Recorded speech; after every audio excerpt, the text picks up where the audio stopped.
This is just basically an expensive toy. That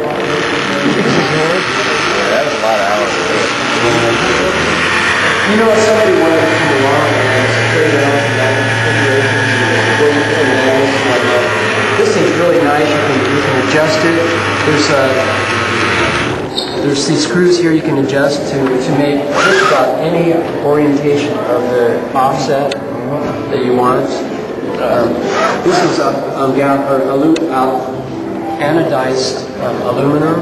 We had steel in here, and that was probably causing some eddy currents and stuff. So we replaced it with aluminum, anodized aluminum. It's just really, really tight. I mean, it's so sweet. Those are just little. What is that material? It's not copper. Brass. Yeah, eddy currents aluminum too. Yeah, you will. The pins are brass. Now, what's it supposed to do? This one, we get this one to sell. This is based on the Perendev.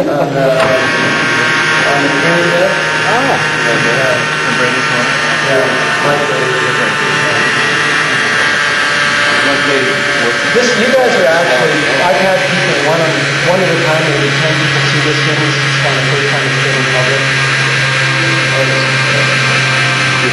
Is this your replication of it? This is our replication of the Perendev. Okay. It's totally well built.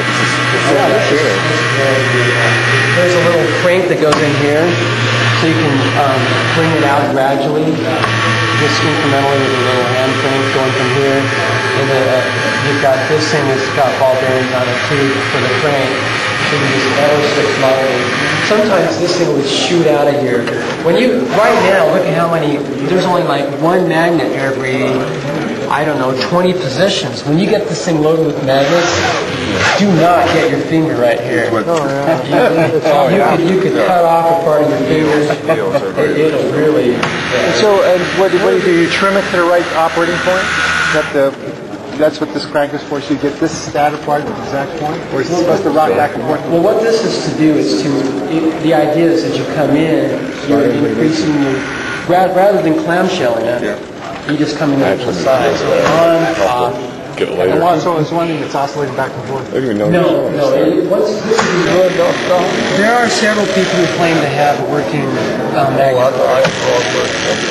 I know probably, I've had probably 5 people tell me of a definitive working magnet motor that is like going to market or, that work or the inventor to melt it down or get something. That's in some of the cases I haven't been able to ask them. I don't think for example, one theory is that the energy they're getting out is really the sum of all the energy used to create the magnet. Company, Cyclone, CYCCLON.com, it has a magnet motor that is basically going to they've got footage showing what's been running, and they say that they're confident prices are that's just coming out this is type CYC. That's on our magnet motor index. It's the first thing of it. Just won't keep running though, will it? So this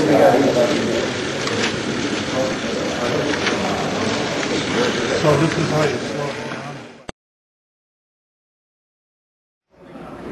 Gives it the kick to make it go forward, and the other winding, as the magnet comes in, gives it a pump to charge the battery. And the transistor just tells this guy when to fire, keep it firing.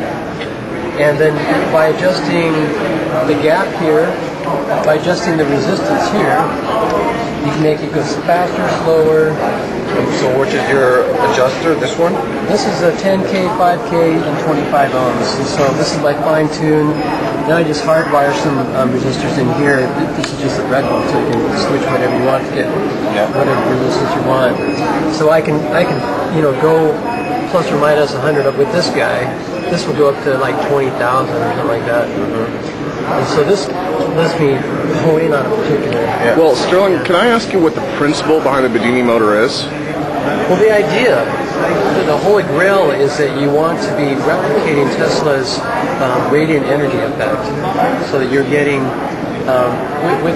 in his case, he's using a spark discharge, and by hitting that spark gap, and you get a DC pulse going forward, you get this longitudinal radiant energy coming into the system, so that you get more energy coming out at the end of the day than what you put into it at the beginning.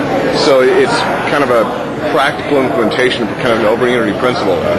That's what you're seeking for. I have not been able to achieve that with this design.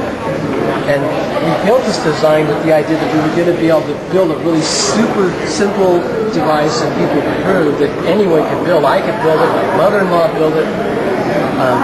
She got one running shortly after. She was the second one to get one running. But bottom of the line is this design doesn't work that way. It spins, but it's about 53% efficient. So the Bedini motor, in this case, is about 53% efficient and not over-unity. This one, that's what I measured really accurately after 3 months of focused effort on this project. Absolutely. Tons of data, lots of different configurations. The wheel originally was larger, and the coil was half that size, smaller gauge. Our wires were longer and thinner. I tried tractor batteries. I tried. We had them in parallel, 2 6-volts in parallel to some series. We had like 4 on the back end, 1 on the front end, 3 on the back end, 2 on the front end, rotating them through. And one day, for 4 days consecutive, we had this thing, the battery capacity went up for 4 days consecutive. We thought we had it. And it ended up, it was an artifact of a long-term effect, and there was not more energy coming out of the system than what we predicted. But there are some other people who have taken a variation of this and are claiming to get over unity. Well, still, it's definitely a wonderful. From this project. We started this project, people got going on the project, they made some variations, and they supposedly have gotten some stuff to work. It's still a wonderful replication. You've done a good job on this. It looks great. Thank you. It's all from the junkyard. This is from the junkyard. Of course, this is Radio Shack, the hardware. But there's about $100 worth of hardware here. Is this a Bedini? Yeah.